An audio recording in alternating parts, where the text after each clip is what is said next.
Today, I'm speaking to Patricia Bright, a powerhouse in the world of content creation, entrepreneurship, and digital influence. She first made waves with her authentic beauty and fashion YouTube videos, amassing over 2.8 million subscribers. Her success on YouTube paved the way for her to expand her brand, and she now has a following of over 4 million people online. In 2019, Patricia launched The Break, a platform dedicated to providing advice on careers, business, and money management, which has seen huge success. So I can't think of a better person to chat business, money, and content creation with.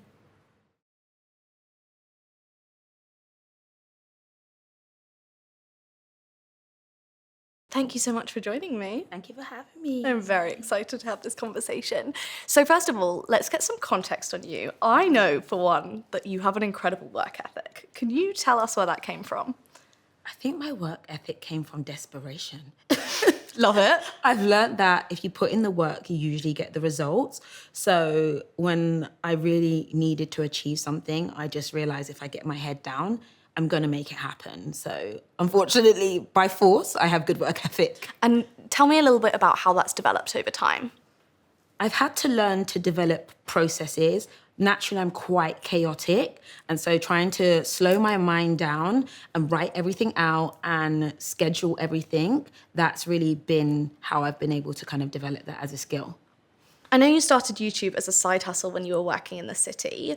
When did you decide to take the leap and, I guess, start that as like a full-blown business? So my leap wasn't an instant leap. It was, again, a leap of fear at some point in time.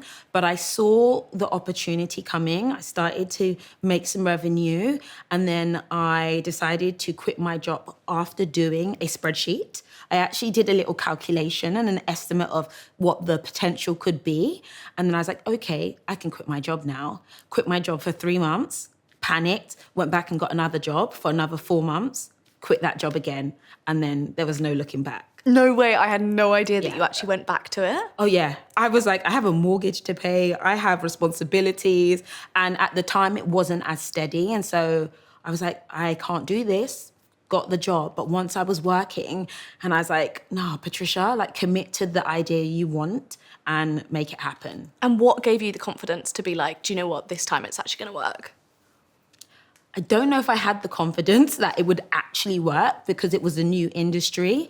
So for me, it was about being slightly calculated in my decision and then, having a plan and a process and a backup plan as well. That gave me more confidence. Do you know what I love as well is one thing I learned is about one-way and two-way door decisions and understanding that one-way door decisions, yes, you've got to spend a lot of time thinking about them. You've got to really have a good plan in place. Knowing that two-way door decisions can always be reversed. Like you could have gone back and got a job a third time. You could have gone back and got a job a fourth time based on the qualifications that you have and based on the experience you had. And I think so many of us have so much fear for so long that we're just like, can't do this, can't do this, can't do this. And it's like, what about we try? Exactly. And you have to believe in yourself because, as you said, I had my qualifications. I had like 7 years of work experience. I had worked at top firms. So I knew, at least I could get a good job if I really had to. That was like my backup plan, but I didn't want to do that backup. And when you think back to the early days of your content creation,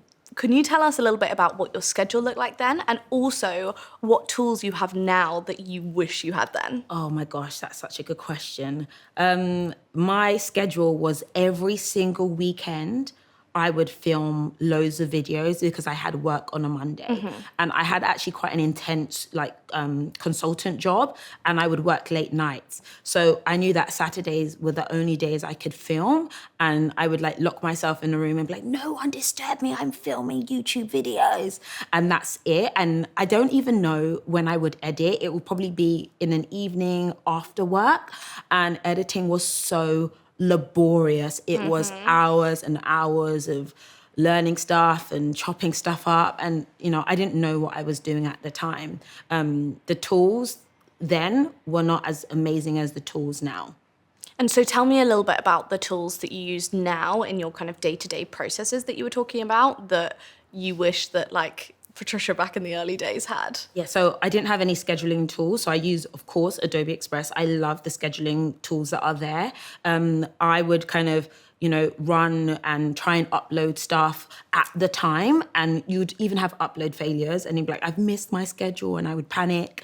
I'm not a professional video editor, I'm not a professional videographer, but I'm able to create stuff in a professional way. Now I have tools that make it easy for me. And from your experience running the break and also being a content creator, what do you think makes a great socials first business? What makes a good social first business for me is thinking about the person on the other end. Whenever I ask a guest a question, I'm trying to work out, what does Mary and John want to know? What are they going to get out of this?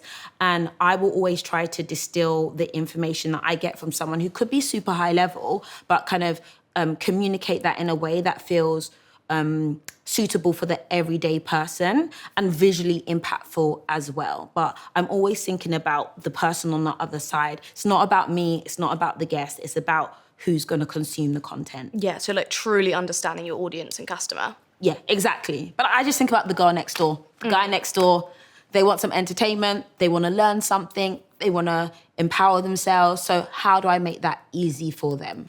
How do you balance the need for high quality educational content whilst also balancing the fast paced demands of running the break? Oh my gosh, yeah, that's such a great question. How do I balance it?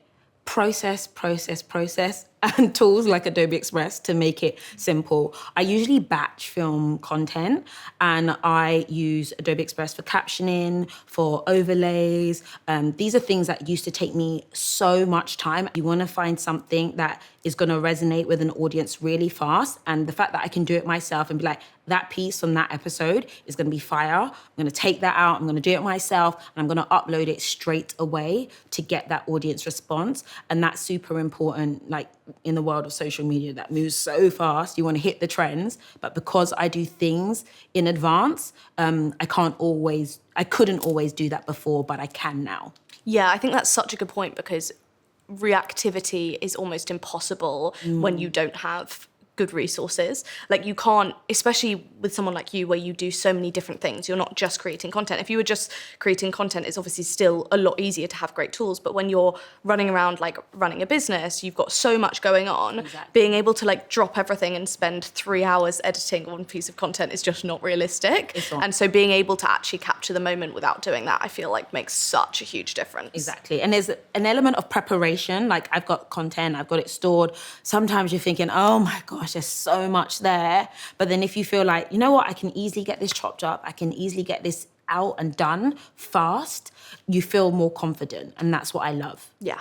And to a high standard as well. Like I feel like a lot of things in the past, like maybe certain overlays or getting captions on everything, like, or getting subtitles on everything, like is so labor intensive that you're like, I know this would make this better content. Yeah. But I actually, I can't, otherwise I'm never going to get this out. So being able to actually do that, I feel like makes such a big difference, because then you're like, I can put out content that I feel like is high quality to the level I'm happy with. Yeah. And at the same time, it doesn't mean I need to be up until 1 a.m. You feel proud of it as well. That's my favorite thing. I'm happy with what I put out, and hopefully the audience like it. What would you say the best business move you've ever made is? Committing to believing in what I want to deliver and executing on my ideas is a business move that works for me every single time. No, I love that. And do you believe strongly in trusting your gut when it comes to things like that? Do you know what? I don't believe in trusting the gut that hard. Really? I like a sprinkle of gut, but let's be smart. Let's be smart. Let's do the sentence, a sprinkle of gut for one. Honestly, because I think sometimes your gut, your mind, your body always wants to protect yourself. It's normal. It's natural to be nervous about something, because we as humans, we don't like change. So sometimes I have to avoid that, and then I have to use logic, right? Which is, past data, other people's experiences, and just looking at what the market may say. Then let's add a little gut. Okay, I love that. So it's actually... add a little gut is really sending me. I really like that, because I think what it takes into account is human error and also your own personality. I think if you know that you're a person that's quite risk averse or likes staying in your comfort zone, then you're so right. You've got to pay attention to that. Like if your body likes staying in its comfort zone and you know that's something you do, then how can you expect your body to get you to the success place, this place of success that you want to be, when it's never been there before, and it's going to have to be out of the comfort zone, and it's going to have some tests and probably some uncomfortable moments. Exactly. Like the amount of times I've like dreaded a launch of something and literally been up. I remember our first outerwear launch at Tala, like it was probably like 4 years ago, and I honestly could not sleep for about 6 months because it was just so expensive, and I was like, oh my God, this is never going to work, and it's not what we do. And definitely should not have trusted my gut in that situation. I'm glad I didn't. Exactly. And if you were starting your platform again now, what would you do differently? Honestly, I wouldn't do anything differently if I was starting again now, because I think that with any platform, it's actually about constantly putting something out and learning. So over my 10 to almost 12 years of creating, I've learned along the way. There's no expert way to do things besides learning from your last 10 pieces of content. So I needed the historic data to teach me how to be a great creator today. What tasks would you say took up most of your time at the beginning of starting your career, and how did you streamline or I guess automate them to be able to stay focused on kind of the growth of your business? For sure. I think editing was the longest task because it can take you, half an hour to film something, 10 minutes to film something. But to create a good edit could sometimes be a 4 to 8 hour process, or even days of just thinking about it and mulling over it and being like, I don't like this and whatever. Those days, I'm so glad, are literally over, more or less. I also used to outsource a lot. Because I had a job at the same time, I ran a business at the same time. I would have teams of editors and like sending them files and being like, where are we with this and where's that? And it would get quite laborsome.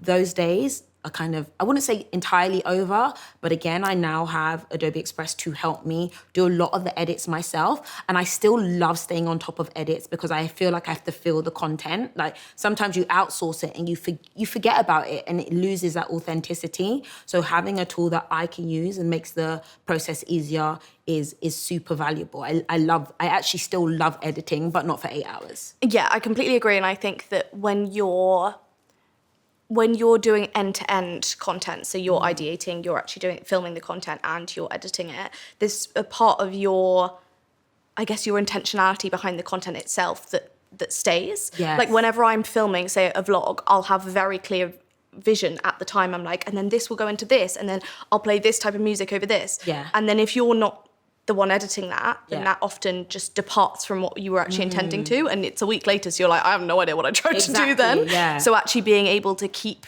the things that you're good at and improve the content level with you while streamlining that, I think makes such a big difference to also like the quality of content too. 100%. And it's a requirement, I think, fundamentally being a creator is your job. And I have to think about, yes, I run a business, but also I have to be the creator. That is where everything stems from. So I don't want to lose that as essence. So whatever I can do to kind of maintain that is super valuable for me. And I also enjoy it. I think that sometimes when you get caught up with everything else, if you're naturally a creative, you realize, hold on, something doesn't feel quite right. But once I go back into falling in love with the content creation and editing and that process, I feel good. So I'm like, okay, I should probably just stay in this for a little bit as well as do the other things as well. And what do you wish you knew when you were starting to monetize your platform?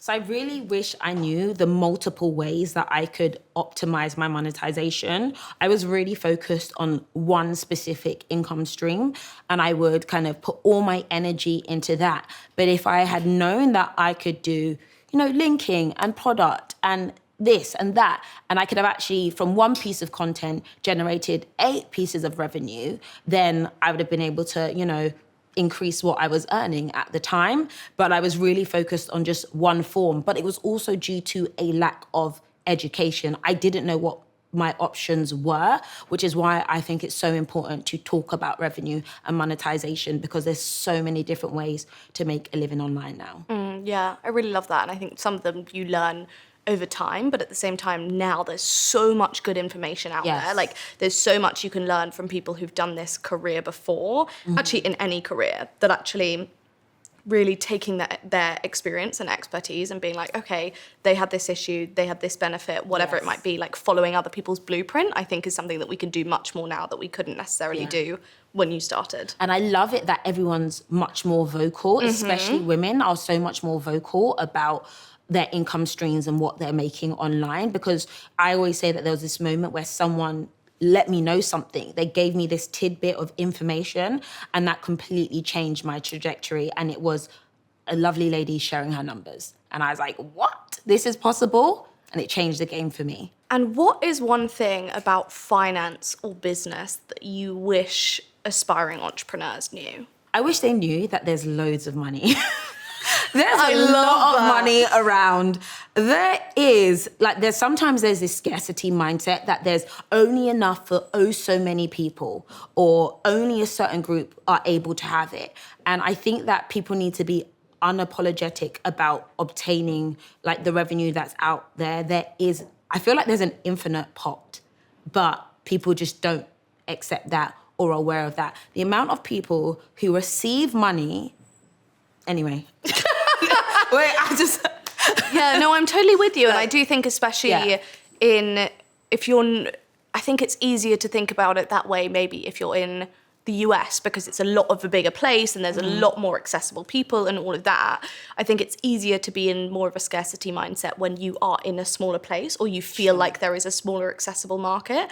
And I agree that it's not, a lot of it is not true to how it actually, the amount of success there is available to people. I would actually connect the amount of revenue you are able to generate is based on how much value you are able to bring. So I think that if you do something good, if you put out something positive in the market, if you serve a need that's worthy, that people are going to be willing to give you revenue, whether that's an investor or a customer, based on the value you provide. There are certain things that I'm willing to pay for because they add so much to me. And I think if you're ever thinking about generating wealth or income, it's about thinking, how do I derive or provide value to someone or something that is invaluable to them? And how important is it to you to have accessible and easy to use tools when building a brand, especially juggling so many things? I think it's so, so important, not just for me, but for the world in general. And I think there's a level of democratization that has now occurred because of the tools that are out there. So even if you didn't, go to university and study a certain thing and you don't know anyone in that certain world, you're able now to learn and teach yourself things really easily that can actually be transformative for your life. So I think it's really powerful now that there are tools that anybody and everybody can use to build and create something that will add value to them and those around them. You're so right as well, because I'm just thinking about like when I started my first business and it was a PDF-based business. So like I'd written all the information, but it just looked so ugly. I was like, I need someone to make this look nice. And I paid a graphic design student 50 quid to do that. And I remember at the time I was like, this 50 quid. I was like, this, like I can really use it, even to like put into ad spend or whatever it might be. And actually like being able to, even just for a little bit longer at the beginning of having a business, to be able to do more things yourself and be able to break down those barriers and just be like, do you know what? Until I'm making revenue, I don't need to pay a single other person. And then I can, do what I want and build my business how I need to. And every business needs different things. But actually just being able to be like, I can genuinely launch this with minimal funds, minimal resources, and just get it out to people.